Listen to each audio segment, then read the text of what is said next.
You're listening to the Services Brief, part of Main Street Media. I'm Taylor. It's Friday, May 15th. Today's Business Spotlight, plus the three numbers that mattered this week. Today's spotlight is VIO Med Spa, the Nashville-headquartered medical spa franchise that launched its ClubVIO membership program on May 7th. The brand sits at 66 locations across 20 states, with more than 200 territories sold or in development. And it has been a Freeman Spogli portfolio company since the private equity firm took a majority stake in late 2024. The model. VIO is a franchised med spa, non-invasive aesthetic and wellness treatments delivered under physician oversight. Botox, fillers, body contouring, hormone therapy, weight management. The franchisee owns the unit, hires the providers, and pays VIO a royalty on top-line revenue plus brand and technology fees. The unit economics depend on average ticket, repeat visit frequency, and provider productivity per chair.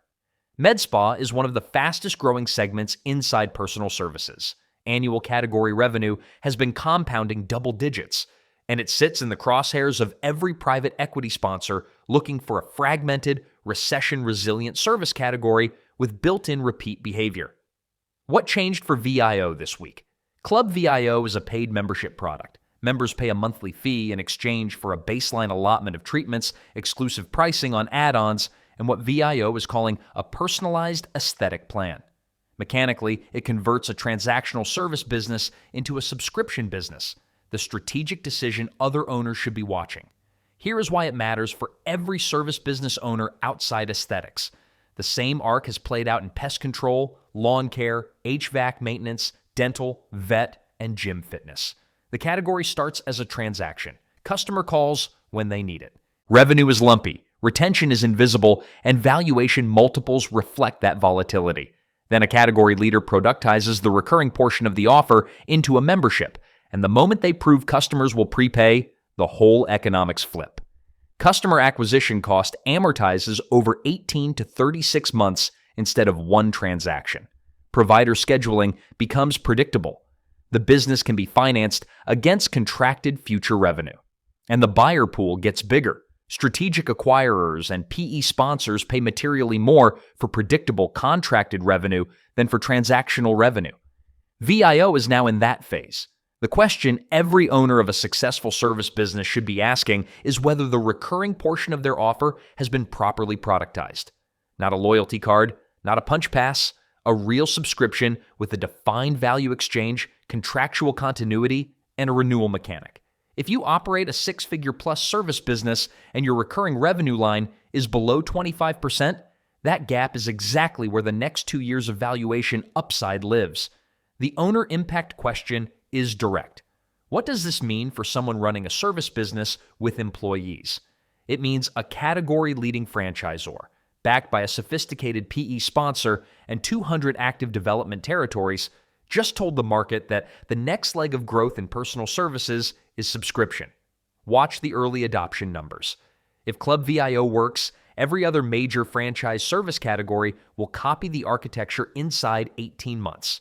The owners who already have a real recurring product are positioned to ride the multiple expansion. The owners who do not are about to be repriced against operators who do. Three numbers from the week: $6 million. The investment that Crunch Fitness's franchisee, the Undefeated Tribe, announced on May 5th to convert a former Gold's Gym in New Braunfels, Texas, into a 45,000 square foot Crunch 3.0 facility opening this fall. Memberships start at $9.99 a month. For any owner in personal services or fitness, that figure is the going rate to take over a competitor's existing footprint and reskin it under a national brand. And it is also the price point national operators are now defending against, well below the boutique tier most independents are positioned in. $4.5 billion. Manpower Group's first quarter 2026 revenue, with organic constant currency growth of 3% and adjusted earnings per share of 51 cents, reported in mid-April. The largest publicly traded global staffing firm grew organically in the quarter, modest but positive with strengthening demand in manufacturing across Europe. For service business owners who use staffing channels for surge labor or seasonal capacity, the read is that the corporate side of staffing has stabilized. Build that into your summer hiring plan. 34%, the share of small business owners reporting at least one job opening they could not fill in April, per NFIB's latest jobs report, up 2 points from March and the highest reading since June 2025. The takeaway for a service business owner: even with payroll growth slowing across the broader economy, your replacement cost on a missed hire is rising. Lock in the techs you already have before competitors with deeper pockets bid them up. That's it for Friday. Find all of Main Street Media's shows wherever you listen. Subscribe, leave a review, and I'll see you Monday for the Cross Industry Briefing.